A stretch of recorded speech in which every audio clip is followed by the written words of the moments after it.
Well, welcome to the Unapologetic podcast. I am your solo host today, Brandt Merritt. Jonathan Woodyard is on his way back from India with a week there working with a school and speaking at commencement and teaching. So great honor for him, but we're missing him on the podcast this week. But I'm joined by an exciting guest, a very familiar face at SBU, Dr. Tim DeClue. And we're going to cover a few different things because Tim has a varied background at SBU in a couple different areas, but also helps us a lot now in the enrollment and marketing side. So wearing some different hats for us. But Tim, we'll get into that. But first, just thanks for joining us on the podcast. I'm glad to be here, Brandt. Yeah, well, and let's start with some of the background. You've been at SBU for a bit. You've not just taught in the classroom. You've done some things with track and field, and you help with some mission trips. Just can you give us a little bit of background on your time at SBU and some of the different things that you've done? Sure. Brandt, I came here a long time ago. I arrived in the fall of 1985, and I was very, very green and wet behind the ears, and I owe a lot to SBU for allowing me to grow and mature and be used. When I came here, I came as a computer science professor, very junior level computer science professor with just a master's degree.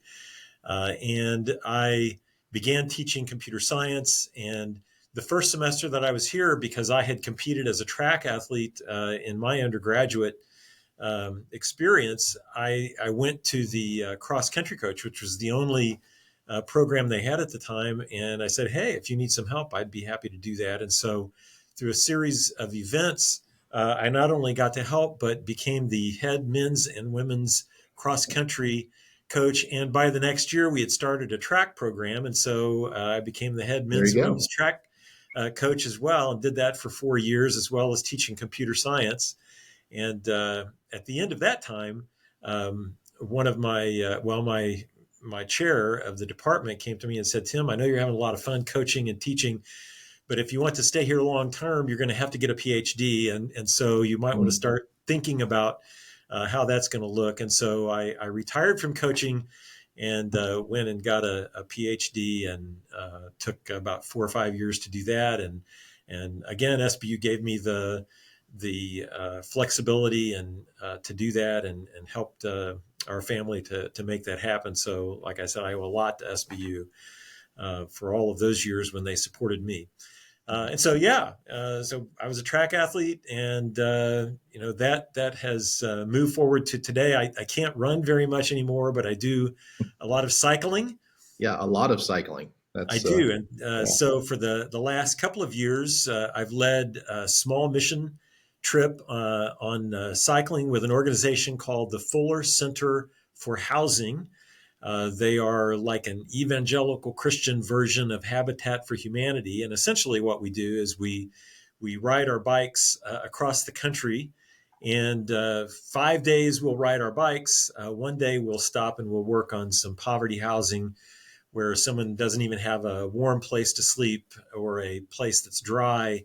And we will spend a day and throw our meager skills at helping them, and we'll fix their house for them and make it dry, make it warm, and do that. And like, for example, last summer we rode from Moab, Utah, all the way to the northern part of Montana, Glacier National Park. 4 weeks. I did 3 of those weeks. And one of those weeks I had college students with me on the mission trip. And when the college students were with us, we stopped at a trailer park in Salt Lake City, and we spent a whole day. And there were 4 families in the trailer park who were about to be evicted because their trailers didn't come up to the standard that the trailer park required. And there were about 30 of us on this ride. 3 of us were from SBU, and the 30 of us went and spent all day working on these 4 trailers, and we got them all up to where they passed the inspection. And one of the families was a disabled veteran. And so that's the kind of work, being the hands and feet of God, is just a very fulfilling and satisfying thing to do. And so that's and it is true. We do ride our bikes a long ways, averaging about 60 to 80 miles a day. A couple of times we'll ride 100 miles, but a couple of times we'll ride 40 or 50. So it's not It's crazy. as bad. Oh, it's amazing. Yeah, every time you guys go on those, it makes me think of Forrest Gump when he's running across Yeah, the country, and just keeps yeah, going, just kept running. yeah, You yeah. guys just keep riding. That's the Yeah. It's really fun, really excellent thing, and at a certain age, you need to do something to keep physically active, and this is just my thing. Yeah, that's great. Well, we'll get into some of the different ways you're helping us on the enrollment side and Yeah. working particularly on recruiting students into some of our, I guess I call them non-traditional pipelines that we have Hmm. that we've started Yep. working on for high school students. But you touched on it. Your background being in computer science and your long history of teaching here at SBU. One of the things that we do want to try to get into frequently on the podcast is really talking about how do we get into some of these subject areas and teach them from a Christian worldview. And we've done some with music. We're going to do some with health sciences coming up and talk to faculty and how that looks. But on the computer science side, I think that is a field that many times probably isn't something that naturally people think of a Christian worldview field. It's like there's ones and zeros, like we were talking about earlier, and it kind of is what it is. And you can do it for the glory of God, but maybe there's hard to think through how that actually is maybe designed and structured to be done from a Christian worldview. So if you were starting there, and you do this all the time, if you're talking to a student who's coming in and thinking about computer science, and you're trying to show them how it connects to the Bible and a Christian worldview, what are some of the starting places that you would go into? Yeah. So one of the things, we often think that computer science is, fairly straightforward in that we're talking about a scientific field, and we use the scientific approach, and all of those things exist in computer science. A couple of things that I talk about relate to the difference between legality, and whether something is ethical or whether something is biblical. And the reason that enters into what we do in computer science and software engineering is because frequently computers give us the power to do things where laws haven't been written yet. Right. And so, for example, social media changes so rapidly. We can just think about all of the controversies that we have experienced related to information, misinformation, cancel culture, all of those things, and it just moves very quickly. And so, in the realm of computing, frequently we're not asking the question of what is legal necessarily. We're asking a better question, which is what is ethical, or we should be asking the best question, which is what is biblical for us to do. Ethics is often defined in terms of human good, and I'm all for human good. I mean, I'm glad if people do well. Yeah. But human good is not the highest standard.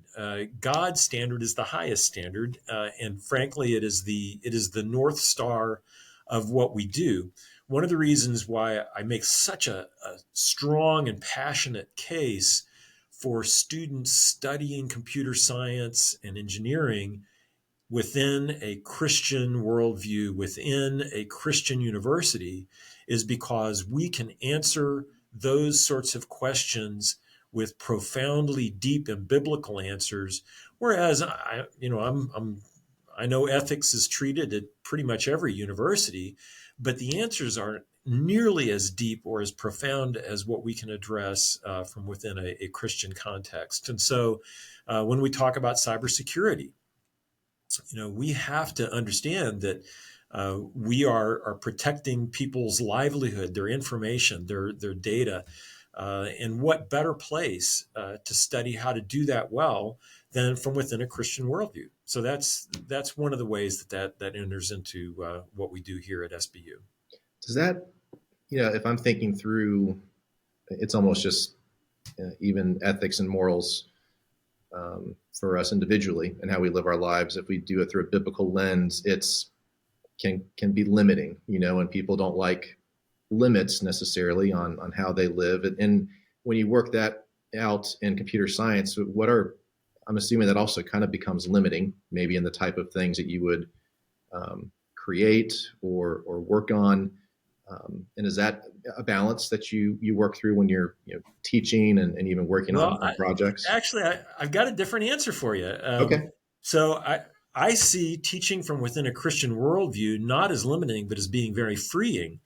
You know, I went to secular universities, to state universities, and I know that there are topics within the faith realm that are often verboten in the classroom in those places.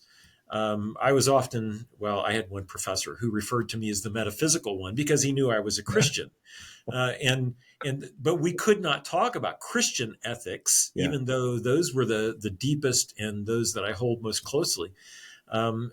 Whereas at SBU, I can talk about human ethics. I can talk about biblical ethics. I'm very free to talk about what needs to be addressed within the classroom. So I view teaching at a Christian university the most freeing place to teach that there is.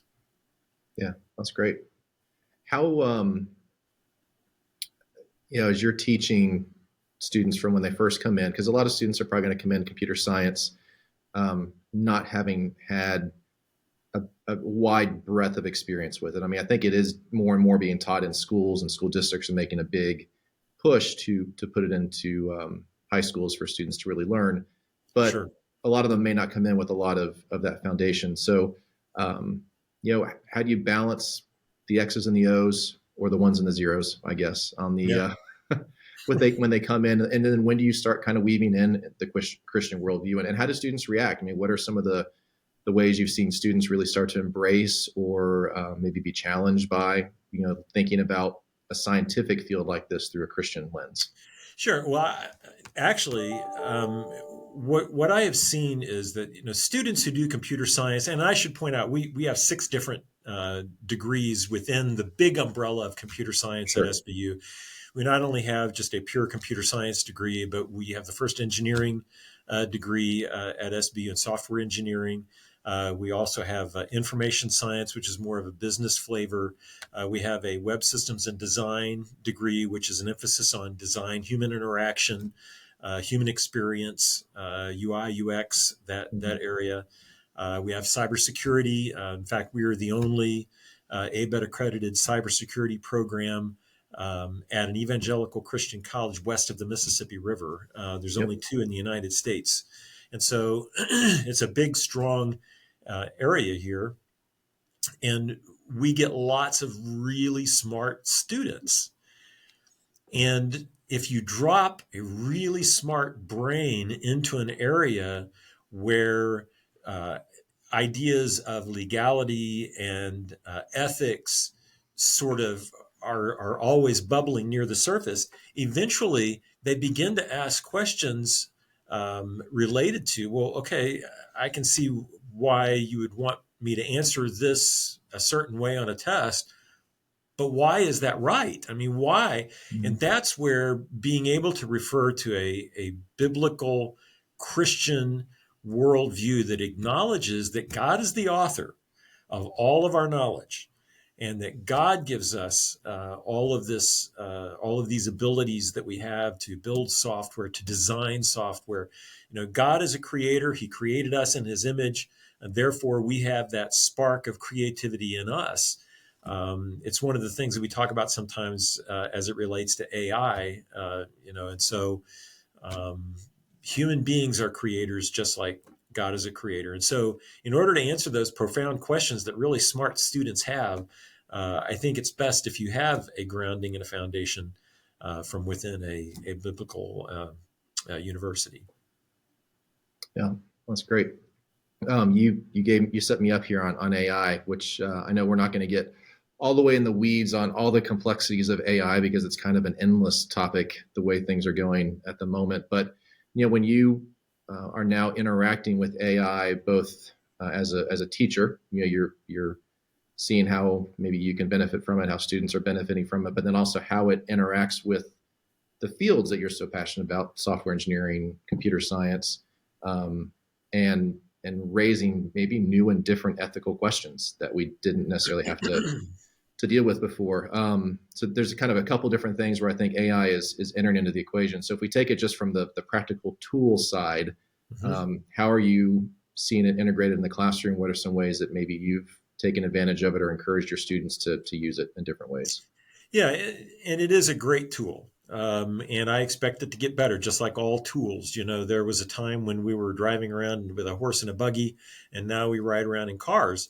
Yeah. And that's just a tool that has been developed and developed and developed and refined. And AI is going to take that same path. It's going to get better and better as time goes on. Um, AI allows us to be more efficient in what we do. It does take over some things. For example, when we design software, one of the principles is that we want to design software that is very modular or is built in pieces. Therefore, if something goes wrong or if we have to update a piece, we don't have to update the entire thing. We just update the small part that we've built. Well, if you keep things small, AI, you say, hey, AI, I need a little piece of my software to do this one specific thing. AI knows enough about how code works to say, well, I can write that little piece of code for you. Great, write that piece of code for me. It still has to go through all the tests that we do because AI is not perfect. Right. And so, but it is quick. And it gets close. And so therefore it can be very helpful in that way in helping us build software. But the one thing that AI can answer the how. How do I build this little piece of software? The thing that AI can't answer for us, and it's going to be a long time, maybe never, is why am I building that little thing? Well, the basic foundational thing that AI lacks is the ability to be human. And so, as long as it's not human, it doesn't understand what humans innately need. And so, I have to ask it to do things because it doesn't know the why. It can get me, it can provide the directions. For example, like a GPS system can provide the directions from point A to point B, but it can never tell me why I want to go from point A to point B. And in Yeah. the same way, AI can't answer the why question. Uh, and I think it's because it does not have the creative spark. It can rebuild things and remold things and attach things and reconnect things in new and clever ways, but it can't create things from scratch. Uh, it still needs human beings to answer the why. Why are we doing this? And so that's one of the big things. Another sort of interesting thing. So going back to the grandparents of computer science, one of our founders is a guy named Donald Knuth, and very smart guy. You don't want to read his sorting algorithms though. But he said something very interesting one time. Someone asked him if computers could think. Hmm. And his answer I thought was very insightful. And we're now talking, this answer is about 70 years ago. He said, asking me if a computer can think is like asking if a submarine can swim. Hmm. And his point is, well, I guess in a weird sort of way, but not how humans swim. Yeah. And so, in the same way, AI may be able to think, but not human thought. It's that sort of idea. And so there are some um, pretty good lessons and good examinations that we can have about AI. And I love it. I love Hmm.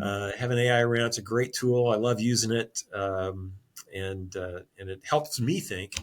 But so far, I don't think I've helped it think. So. Right. That's great. So one of the things that I mentioned a minute ago, and some of the ways that you're helping us in the admissions area, just to kind of get to your passion for SBU and your passion Yep. for Christian higher education.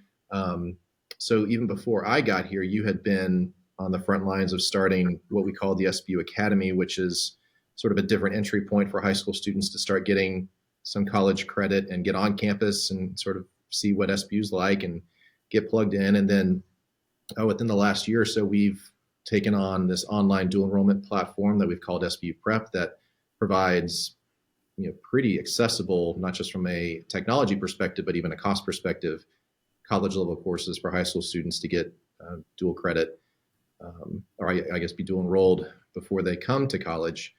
And you are, I'll call you an evangelist for Christian higher education for SBU and trying to find these access points for students to get plugged in. So, what's maybe that spark behind, the passion you have for that, and then we can talk into, these different opportunities that are available for students.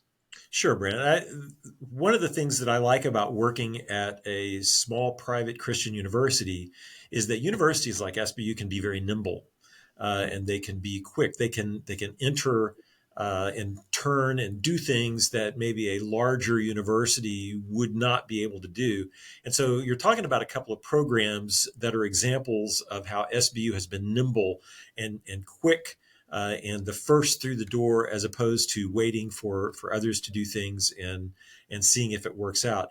So both of those opportunities are wonderful. So the first one is the SBU Academy.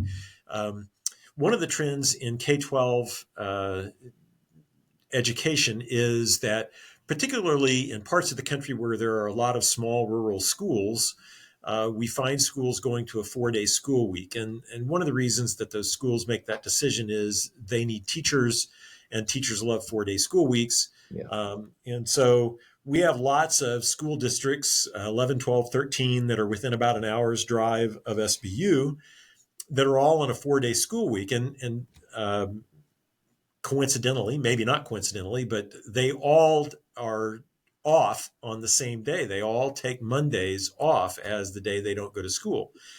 And so SBU created an opportunity for the academically talented students in those schools where they can come to SBU on Mondays.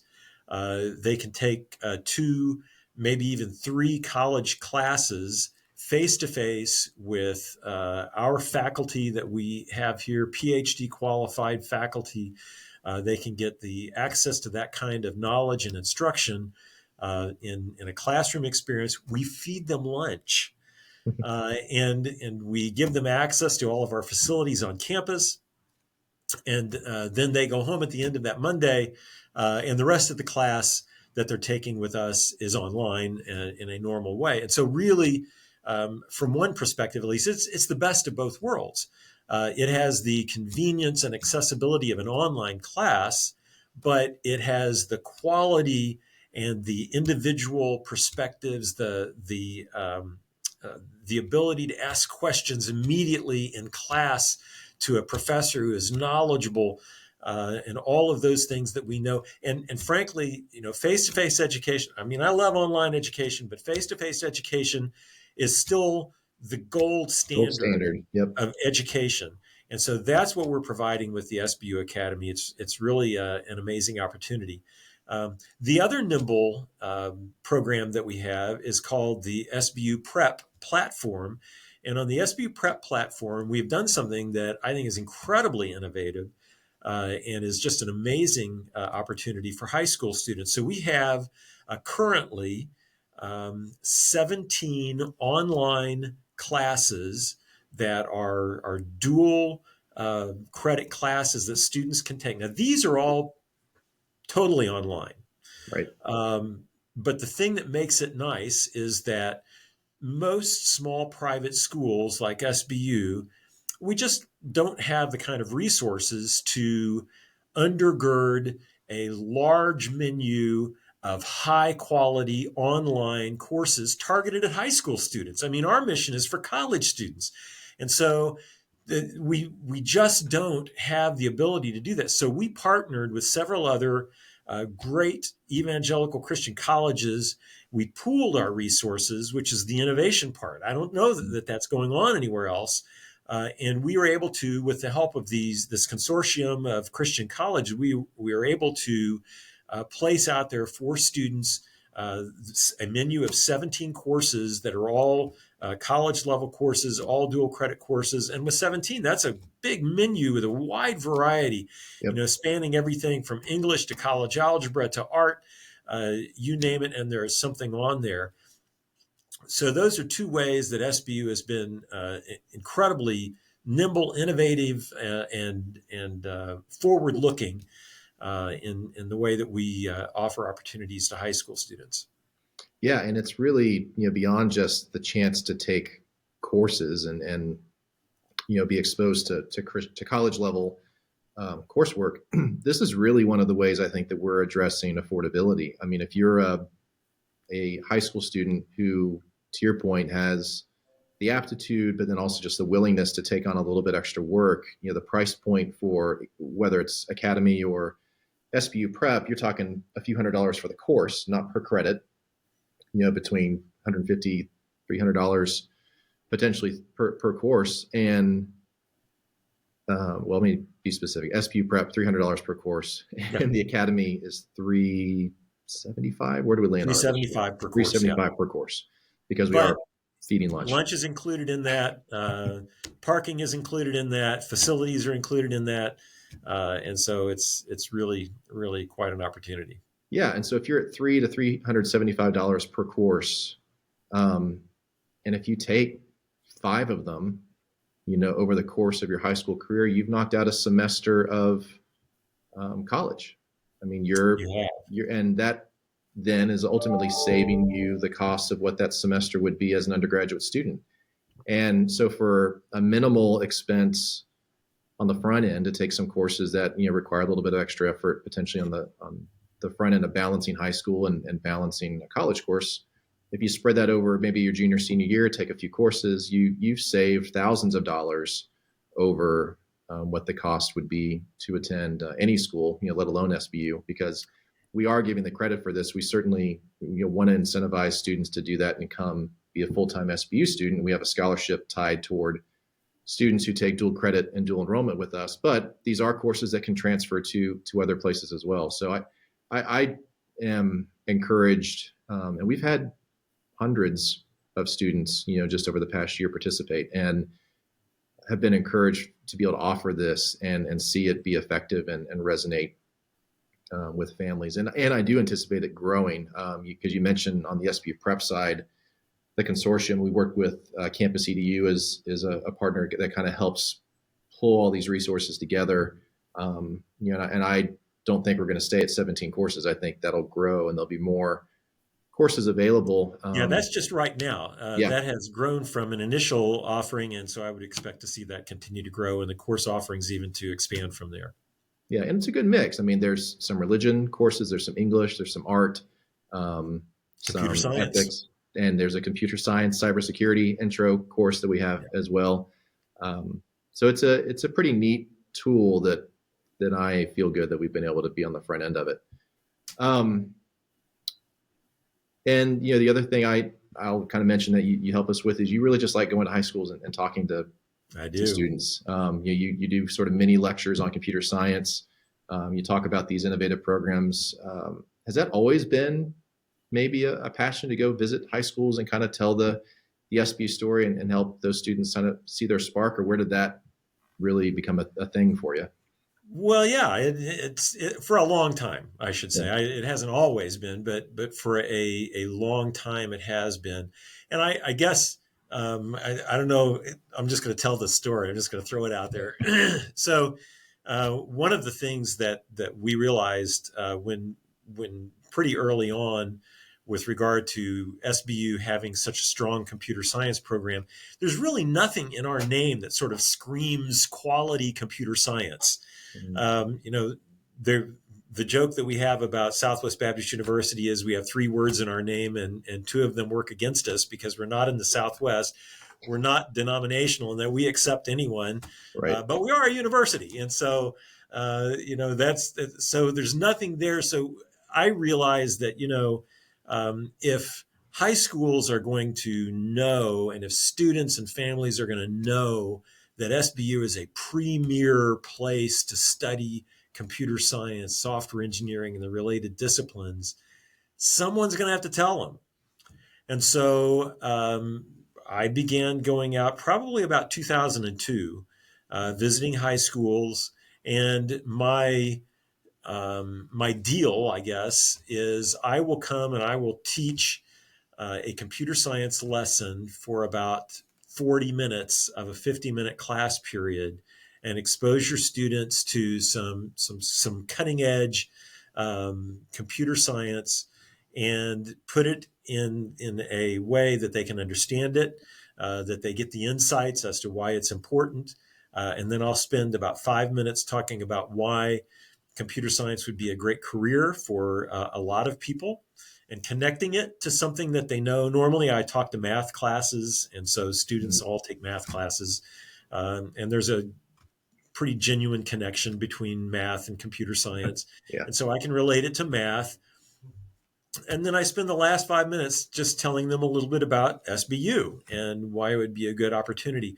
And we have had such a strong program for so long, because we have students who have heard that talk, and then they have said, I'm glad SBU is a Christian school, but that's not really the first. I want to go there because of the quality programs that they have. I even had a couple of students who told me they were atheists when they got here, because they were coming for the program. The Christian aspect of our education wasn't what attracted them. It was just they knew that this was a better place to study computer science than any other place in the country. And so they would come here.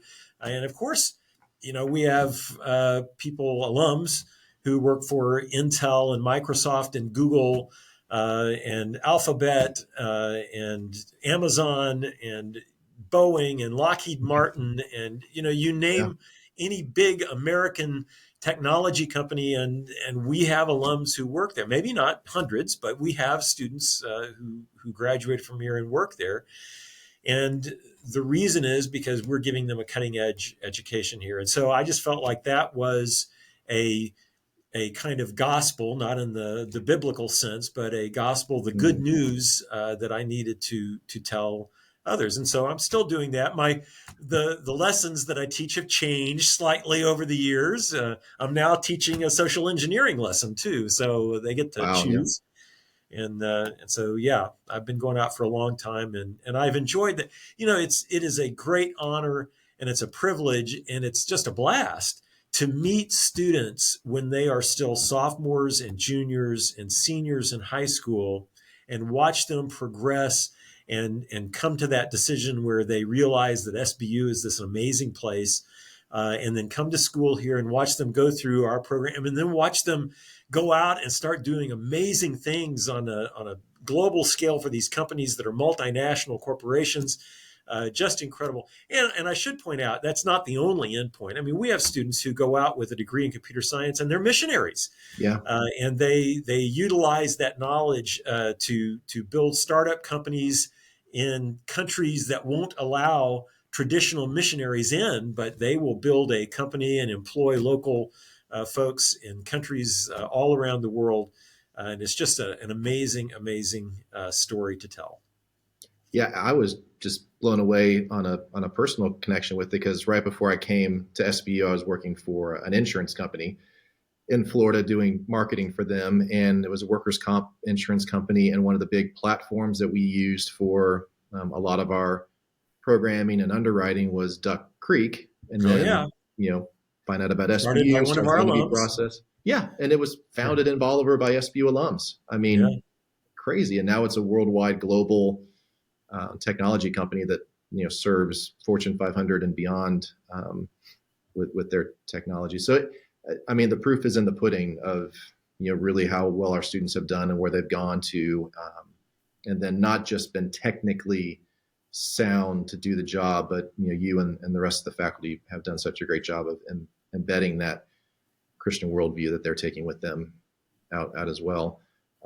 And I love and appreciate too, just seeing these last couple of years of, the snapshot of what you do and go into schools and with the academy. And then as I meet some of these students and they start to tell the story of, oh, well, yeah, I met Dr. DeClue, or I met, he came to our class or was part of the academy, and how all those real personal connections do become part of student stories as they come here. And that is absolutely a thing that sets us apart is the ability for students to develop those personal connections right from the get-go with faculty and staff here at SBU. So thank you for what you do in building those relationships, because it really does become a big part of the student story as they get here. Well, it's an honor, Brent. I love doing it. Well, thanks for covering a little bit of ground on computer science, a little bit behind the curtain on how we weave it into the overall curriculum and Christian worldview that we have here at SBU. Thank you, as I just mentioned, for all the great work you do for us on the admissions and recruiting side. And excited to see how we continue tackling this AI challenge as it keeps growing in this field. Well, thanks for having me on. I appreciate it. Yep, you're welcome. And we'll be back next episode. Jonathan will be back in town, and we'll cover some other topics. And as I mentioned, get to some healthcare and health science with some of our nursing faculty and how we do Christian worldview within that field as well. Just some amazing people here on campus teaching some really important topics. So thanks for joining us on this episode. Thank you again to Dr. DeClue, and we'll see you next time.